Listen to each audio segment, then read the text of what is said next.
Hi again. In Second Chronicles, we learn about this guy named Uzziah who has a lot of success. He does things like he goes to other places and overruns them and brings back all the wealth. He's got many, many soldiers. They're very well trained. He's a very powerful kind of guy.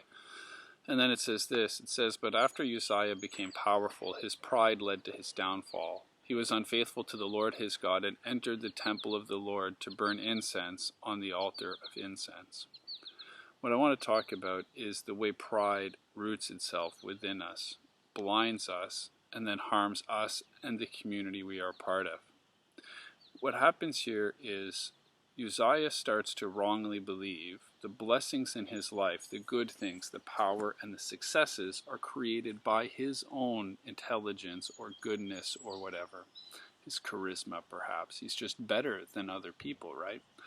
This involves a lack of thanksgiving.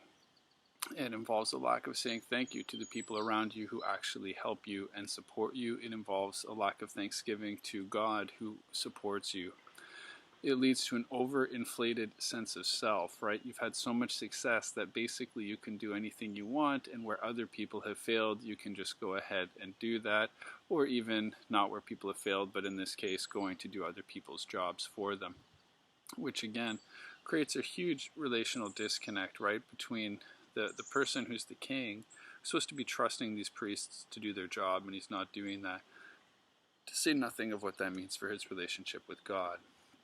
I think it's also very hard because it harms the community in that you don't see other people who are less supported by the systems around them as equals. You think that you're better than them because you are accomplishing something that they're not, when perhaps the reality would be if you were in their shoes, you would not be accomplishing what you're accomplishing either. Maybe they're doing very well for what has been given to them in life. It also means you're failing to thank those around you who are helping you to do what you're doing. And a problem here is that you also then can fail to mimic them. So say you've been mentored by really wise mentors who are quite subtle in the way they mentor, and you didn't even really notice it was happening. Well, you might fail then to mentor others. You might not see how people have been helping you, and thus you won't have learned how to help others in similar ways.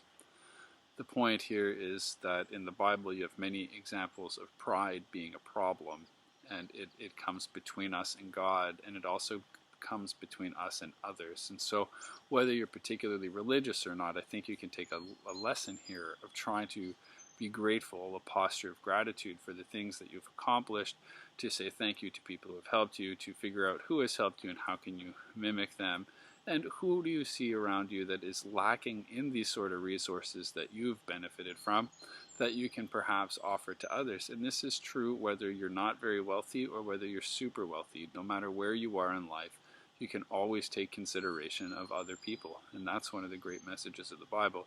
And that partly ties into how Jesus dies for everybody, you see, because whether you're super rich or you're very, very poor, either way you can be part of the kingdom of God. Either way you are created in his image. You are a beloved child of God.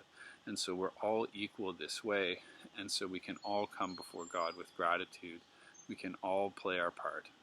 And we can be thankful to God for that.